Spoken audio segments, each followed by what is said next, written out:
अन्नदाता। पग पग पर है संग तुम्हारे अन्नदाता। लहू किसानों का बन के पसीना सींचता है धरती का सीना। मेहनत का तेरी हक दिलवाने, नई तकनीक नई खोज बताने।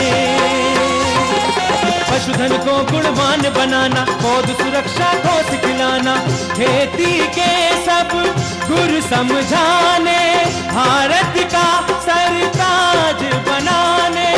आठों पहर है संग तुम्हारे अन्नदाता अन्नदाता। नमस्कार, मैं अमिता सिन्हा आप सभी किसान भाइयों का अन्नदाता कार्यक्रम में स्वागत करती हूं। हर रोज की तरह अन्नदाता में आपके लिए ढेर सारी कृषिगत जानकारियां हैं, लेकिन कार्यक्रम की शुरुआत करने से पहले आइए जानते हैं क्या है आज के मुख्य अंश।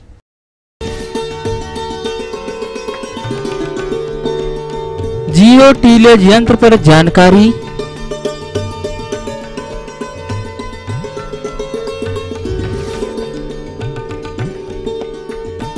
बरसीम की उन्नत प्रभेद एवं बुआई तकनीक पर जानकारी,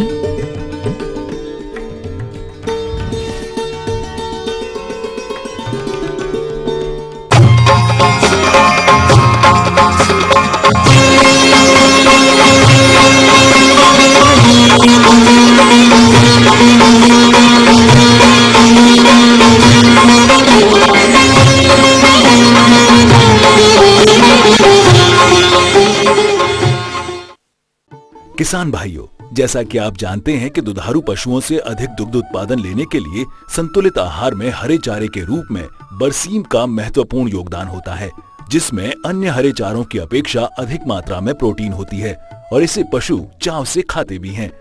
तो किसान भाइयों, यदि आप बरसीम की खेती करना चाहते हैं तो इसकी बुवाई का ये उपयुक्त समय है।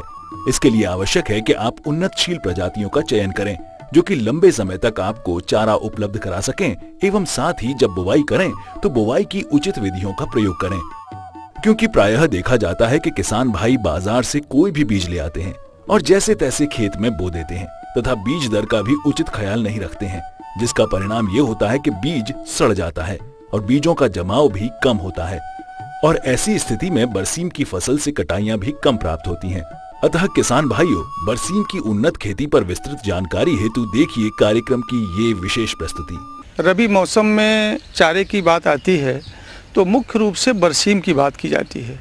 बरसीम एक ऐसी चारे की फसल है जो कि पशुओं के लिए काफ़ी लाभदायक और काफ़ी अच्छा माना जाता है। बरसीम की खेती के लिए सबसे पहले वैरायटी में है बरदान और मेस्कावी। एक पूसा विकास करके भी आई है, लेकिन बरदान और मेस्कावी यह दो जो हमारी प्रजाति हैं, जो वैरायटी हैं, ये ज़्यादा उत्तम मानी गई हैं। जिसमें देखते हैं बीज की मात्रा 20 से 25 केजी प्रति हेक्टेयर ली जाती है। बुआई के लिए 15 अक्टूबर से 15 से 20 नवंबर तक बुआई अच्छी मानी जाती है। बरसीम की खेती के लिए मटियार एवं मटियार दोमट मिट्टी उपयुक्त मानी गई है, जहाँ पर जल का मतलब जमाव ज़्यादा न होता हो, लेकिन जल इसके लिए आवश्यक है। बरसीम की फसल सामान्यतः मक्का, ज्वार, बाजरा व धान की फसल के बाद उगाई जाती है। इन फसलों की कटाई के बाद एक बार मिट्टी पलटने वाले हल से गहरी जुताई करके 3-4 बार देशी हल या हैरो चलाकर खेत की बुआई के लिए तैयारी करते ही पाटा चलाकर खेतों को समतल बना देना चाहिए, जिससे सिंचाइयां सुविधा पूर्वक होती है। खेत में ढेले नहीं रहने चाहिए, अन्यथा बीजों का जमाव कम होगा। और बरसीम को हम छिटकवा विधि से, जैसे हम धान की रोपाई करते हैं, कदवा खेत तैयार करते हैं, उस तरह से विशेष उपयुक्त मानी गई है। सबसे पहले हम बरसीम के बीज को यदि जल्दी उसको हम जर्मिनेट करना चाहते हैं, जमाव करना चाहते हैं, तो उसको 12 से 15 घंटे पानी में रात भर भिगोकर और पुनः उसको बाहर निकाल करके एक जूट के बोरे में करके रखें, जिससे हमारा बीज का जमाव जल्दी होगा, तो हमें कम से कम 3 से 4 दिन का लाभ मिल जाता है। में प्राय कासनी नामक खरपतवार का बीज मिला होता है, अतः बीज में से इस अवांछित बीज को निकालने के लिए बीज को 5% नमक के घोल में डालकर कुछ समय के लिए रखते हैं। कासनी का बीज हल्का होने के कारण घोल के ऊपर तैरने लगते हैं। फिर इनको अलग कर लें। बीज को 2.5 ग्राम थीरम या 2 ग्राम कैप्टान या 2 ग्राम कार्बेंडाजिम से प्रति किलोग्राम बीज की दर से उपचार करके बोना चाहिए। उसके पश्चात 250 ग्राम बरसीम कल्चर से 10 किलोग्राम बीज दर से उपचारित करना होता है। इसके लिए एक पैकेट कल्चर को आधा लीटर 10% गुड़ के घोल में मिला लिया जाता है। उसके बाद 1 एकड़ के लिए प्रयोग किए जाने वाले बीज में भली भांति कल्चर को मिला लेते हैं और छाया में 6 से 12 घंटा सुखाने के बाद इस बीज में सरसों का 700 ग्राम बीज और जई या सैंजी का 12 से 15 किलोग्राम बीज मिलाकर ही प्रति एकड़ में बुआई की जानी चाहिए। पोषक तत्व के रूप में प्रति एकड़ क्षेत्रफल के लिए 10 से 12 किलोग्राम नाइट्रोजन, 22 से 25 किलोग्राम फास्फोरस का प्रयोग खेत की अंतिम जुताई के समय करें। बुआई के लिए तैयार किए गए खेत में आवश्यकता अनुसार क्यारियां बना लेते हैं। फिर उसमें 5 से 7 सेंटीमीटर पानी भरते हैं।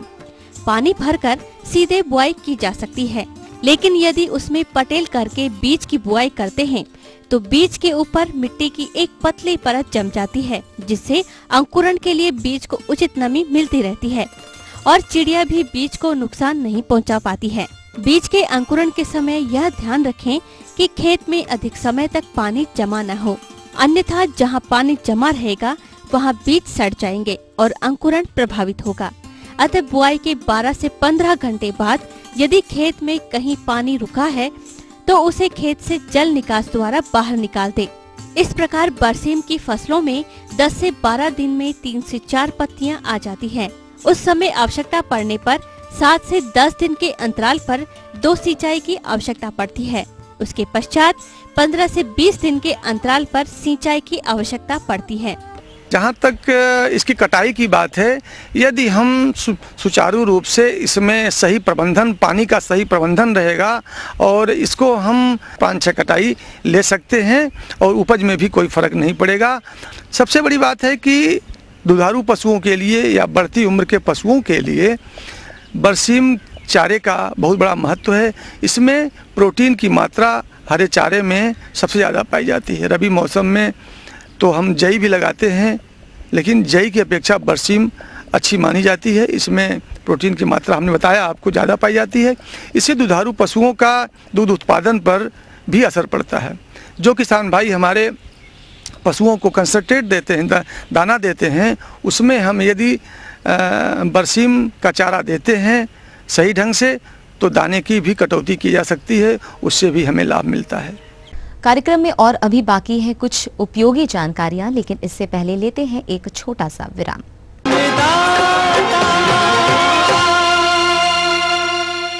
स्वयं एग्रो पेश करते हैं विदेशी तकनीक से बना special steel temper blade, Bharat का एकमात्र डीजल और समय की बचत करने वाला स्वयं रोटावेटर।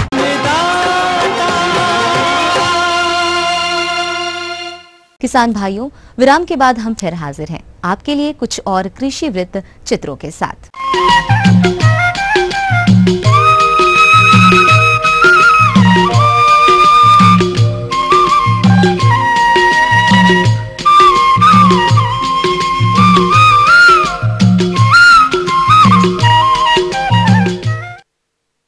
अपने प्रदेश में कृषि योग्य भूमि का अधिकतर क्षेत्रफल धान, गेहूं तथा कुछ क्षेत्र धान मक्का फसल चक्र प्रणाली के अंतर्गत आता है, जिसमें धान के बाद गेहूं की फसल ली जाती है।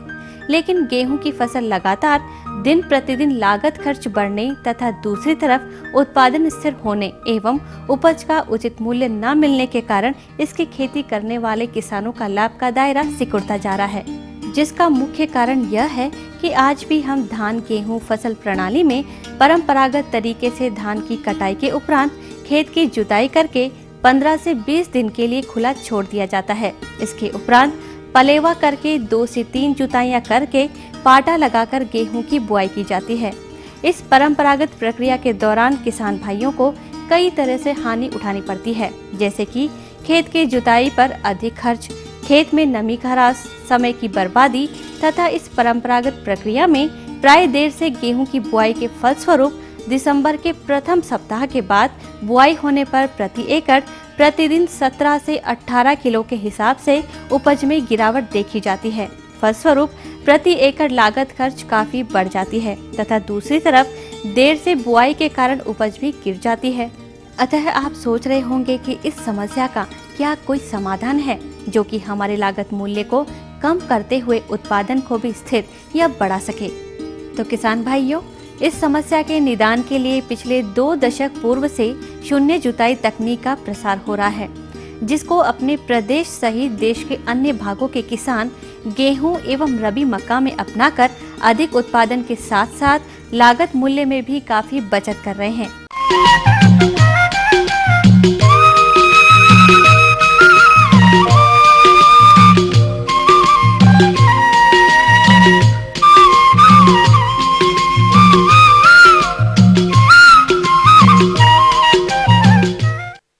कुछ किसान भाई धान के बाद रबी मक्के की फसल लेते हैं तो वह भी आंध्र प्रदेश के किसानों की तरह जीरो टिलेज की विभिन्न तकनीकों से बुआई करके लागत की काफी बचत कर सकते हैं, जैसे कि आंध्र प्रदेश के किसानों ने किया।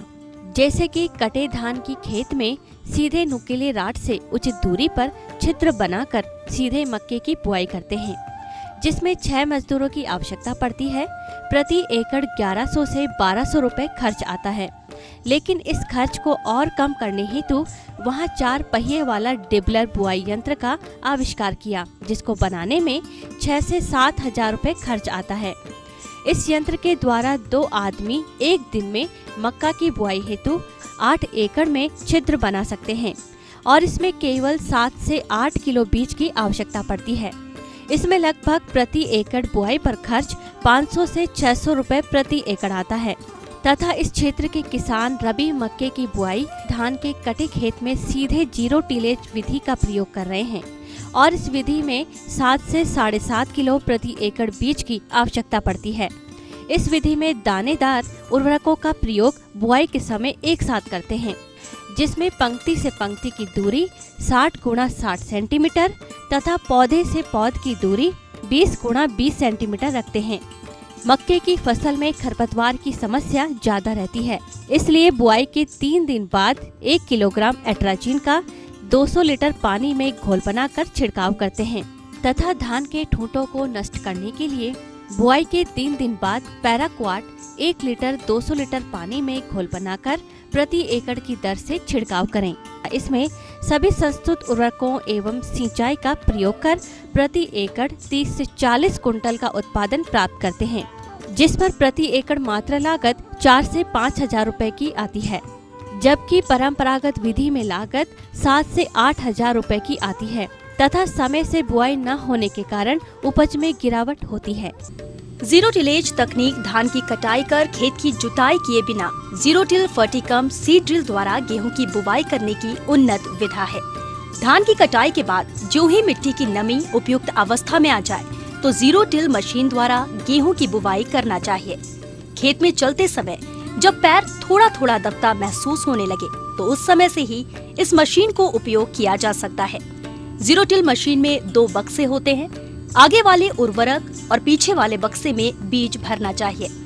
जीरो टिलेज मशीन द्वारा केवल दानेदार उर्वरक जैसे डीएपी का ही प्रयोग करना चाहिए तथा शेष संस्तुत उर्वरकों को अन्य विधि द्वारा प्रयोग करना चाहिए। इस मशीन में मिट्टी चीरने वाले 9 या 11 फाल लगे रहते हैं, जो मशीन को ट्रैक्टर में बांधने के बाद खेत में पतली कूट चीरते हैं, जिनमें उर्वरक एवं बीज 4 से 5 सेंटीमीटर की गहराई पर गिरता है। यानी कि खेत थोड़ा ज्यादा नम रहने पर भी इस मशीन को उपयोग कर आगाद बुवाई की जा सकती है। बुवाई से पूर्व जीरो टिलेज सीड कम फर्टी ड्रिल को इस प्रकार नियंत्रित कर लेना चाहिए जिससे कि बीज एवं उर्वरक निर्धारित दर एवं दूरी पर ही करें। समय पर बुवाई करने पर उर्वरक के रूप में नाइट्रोजन 50 किलोग्राम, फास्फोरस 25 किलोग्राम तथा पोटाश 12 किलोग्राम प्रति एकड़ का प्रयोग किया जाता है। फास्फोरस एवं पोटाश की पूरी मात्रा तथा 1/3 नाइट्रोजन का प्रयोग बुवाई के समय करना चाहिए। जहां तक बीज दर की बात है तो 40 किलोग्राम प्रति एकड़ तथा 1 दिसंबर के बाद बोने पर 50 किलोग्राम प्रति एकड़ रखना चाहिए। देर से धान कटाई के समय नमी कम होने की संभावना हो तो उस समय हल्की सिंचाई कर देनी चाहिए। इस प्रकार बुवाई से लगभग 15 से 20 दिन समय की बचत होती है। इस प्रकार इस विधि से बोया गया गेहूं परंपरागत विधि की अपेक्षा 3 से 4 दिन पूर्व ही अंकुरित हो जाता है। प्रजातियां अपने क्षेत्रानुसार जो भी प्रजातियां अनुमोदित की गई हैं, उनका ही चयन करके बुवाई करनी चाहिए तथा सिंचाई का प्रयोग संस्तुत एवं उपलब्ध सुविधा अनुसार करना चाहिए। गेहूं की बुआई के पहले खेत में अगर खरपतवार ज्यादा हो तो नियंत्रण हेतु 2 दिन पहले खरपतवार नाशी दवा ग्लाइफोसेट 42% 10 मिलीलीटर प्रति लीटर पानी में घोल बनाकर छिड़काव करना चाहिए। बुआई करने के बाद बन गेहूं के नियंत्रण के लिए आइसोप्रोट्यूरान 50% 400 ग्राम दवा 200 लीटर पानी में घोल बनाकर प्रति एकड़ की दर से बुआई के 30 से 35 दिनों के अंदर छिड़काव कर लेना चाहिए। चौड़ी पत्ती वाले खरपतवारों को रोकने के लिए 2,4-D सोडियम साल्ट 200 ग्राम क्रियाशील तत्व 250 लीटर पानी में घोल बनाकर प्रति एकड़ की दर से छिड़काव बुआई के 25-30 दिनों के अंदर करना चाहिए। किसान भाइयों, जहां तक जीरो टिलेज तकनीक से लाभ की बात है तो इसके अंतर्गत खेत की जुताई में होने वाले खर्च में 1000 से 1200 रुपए की बचत होती है। जीरो टिल सीड ड्रिल के द्वारा 1 घंटे में 1 एकड़ खेत की बुआई कर ली जाती है। परंपरागत विधि की तुलना में जुताई में 60 से 70% डीजल की बचत होती है। 20 से 25 दिन देरी की अपेक्षा जीरो टिलेज से बुआई समय पर हो जाती है। परंपरागत विधि की अपेक्षा जीरो टिलेज तकनीक में 80 से 90% तक की बुआई कार्य में लगने वाले समय की बचत होती है। कम समय में अधिक क्षेत्रफल में गेहूं की बुआई की जा सकती है। परंपरागत विधि की अपेक्षा जीरो टिलेज विधि में बीजों का अंकुरण 2-3 दिन पहले हो जाता है। गेहूं की पहली सिंचाई पे 40 से 50% सिंचाई जल की बचत होती है। जीरो टिलेज से बुआई की वजह से गेहूं के मामा जैसे हानिकारक खरपतवारों की संख्या में कमी देखी गई है।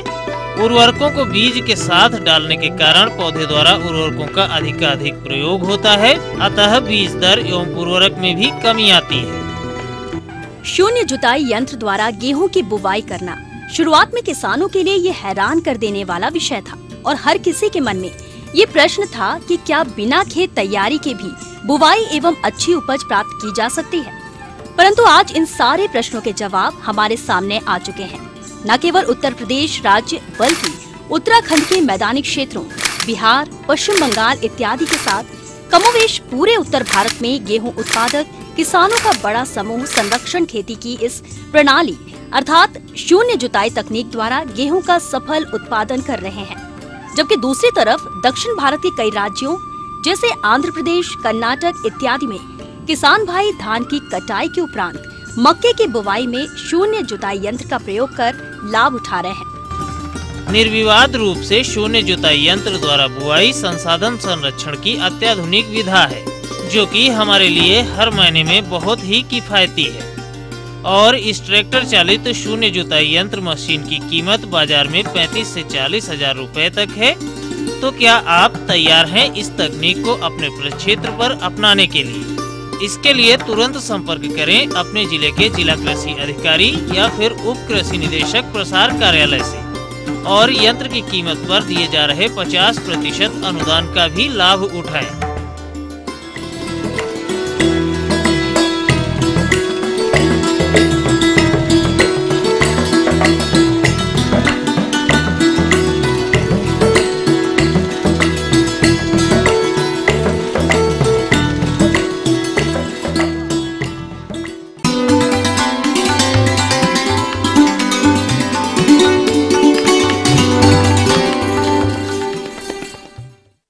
चलिए अब रुक करते हैं हेल्पलाइन में किसान भाइयों द्वारा पूछे गए प्रश्नों के जवाबों की ओर। ग्राम नरहट, जिला सीवान के कृषक शिरोमणि जी, आप अन्नदाता निःशुल्क फोन संपर्क सेवा के माध्यम से शकरकंद की उन्नत प्रभेद एवं रोपाई विधि के बारे में जानकारी चाहिए है। तो शिरोमणि जी, आपकी जानकारी के लिए प्रस्तुत है कार्यक्रम का यह अंश।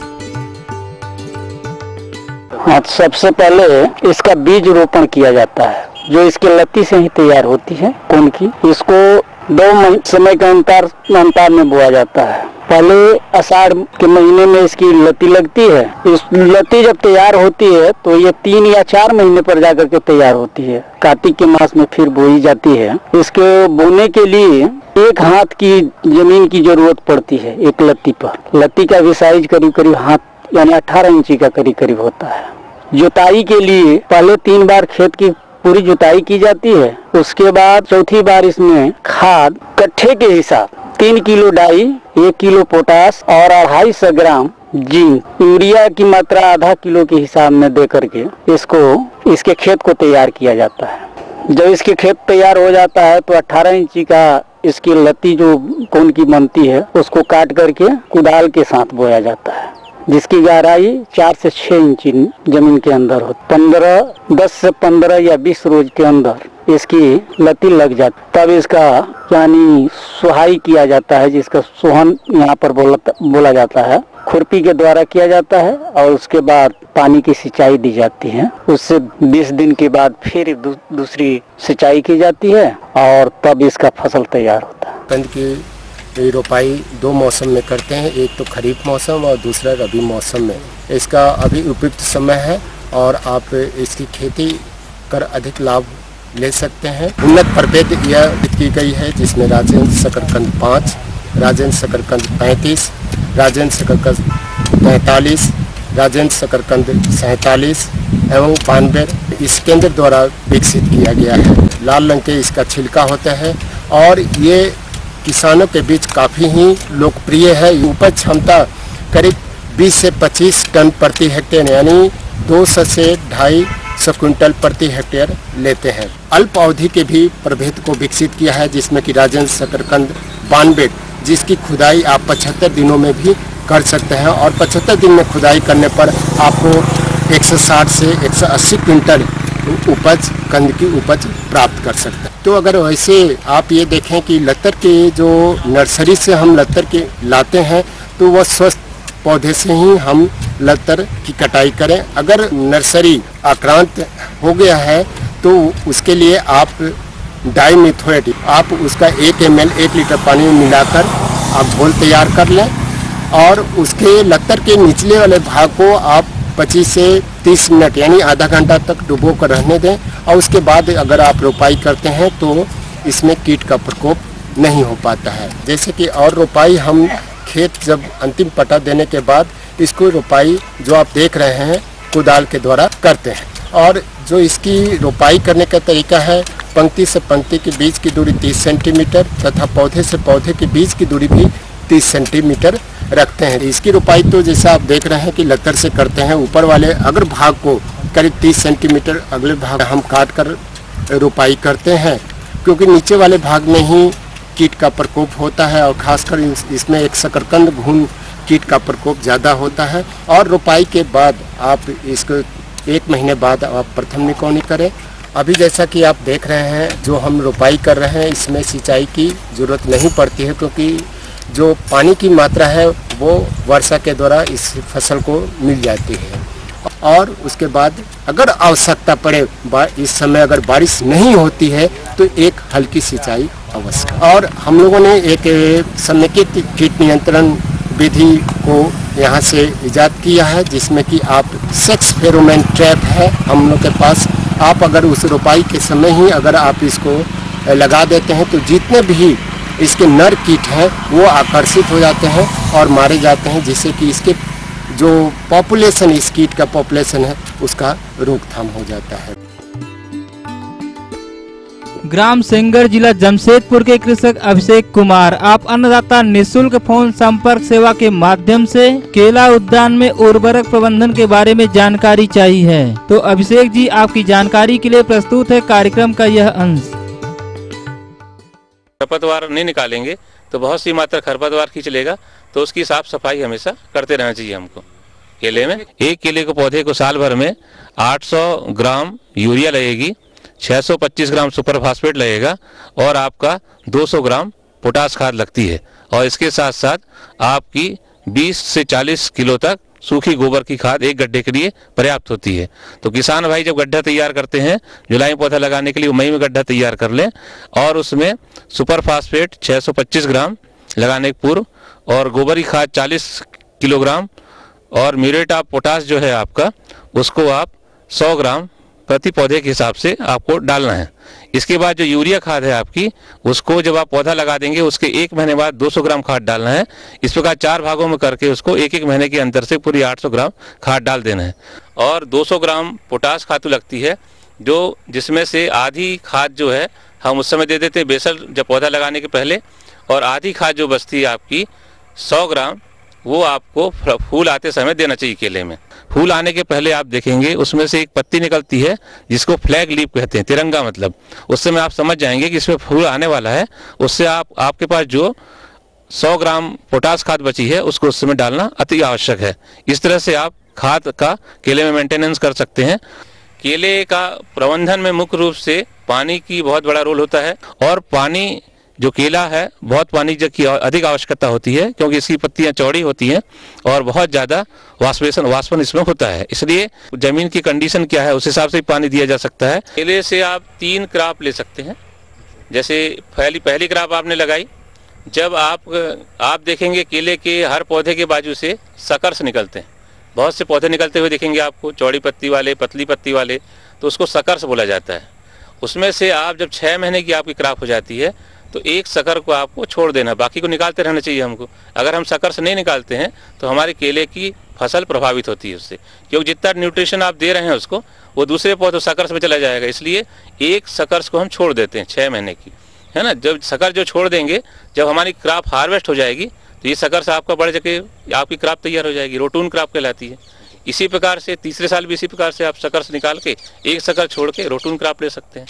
मतलब उसमें आपको ज़्यादा मेहनत करने की जरूरत नहीं पड़े रोटून क्रॉप में, क्योंकि आपका वहीं शकर छोड़ना है आपको और वहीं से आपको नई क्रॉप तैयार।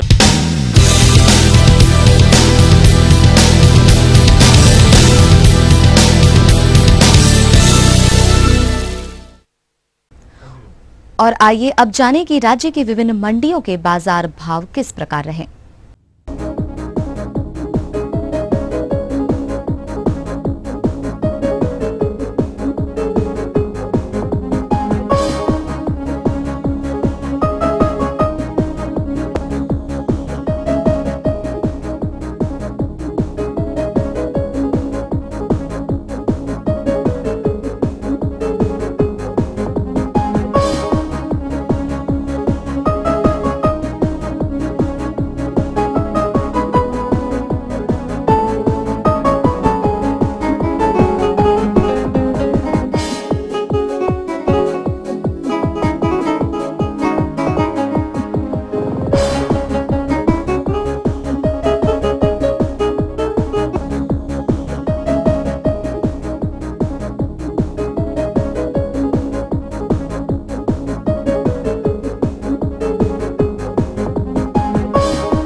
किसान भाइयों, कृषि से संबंधित आपकी समस्याएं एवं उपयोगी सुझावों का हम स्वागत करते हैं।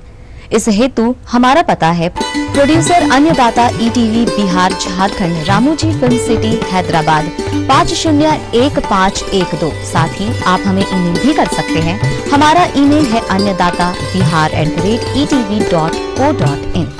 इसके अतिरिक्त आप हमें निःशुल्क हेल्पलाइन नंबर 1800-425-4085 पर दोपहर 2 से 3 बजे के बीच संपर्क कर सकते हैं। किसान भाइयों, कार्यक्रम में बताई गई जानकारियों को अपनाकर आप अवश्य ही लाभान्वित होंगे। इसी आशा के साथ अब आज के कार्यक्रम को समाप्त करने की मुझे और अन्नदाता टीम को आज्ञा दें। नमस्कार।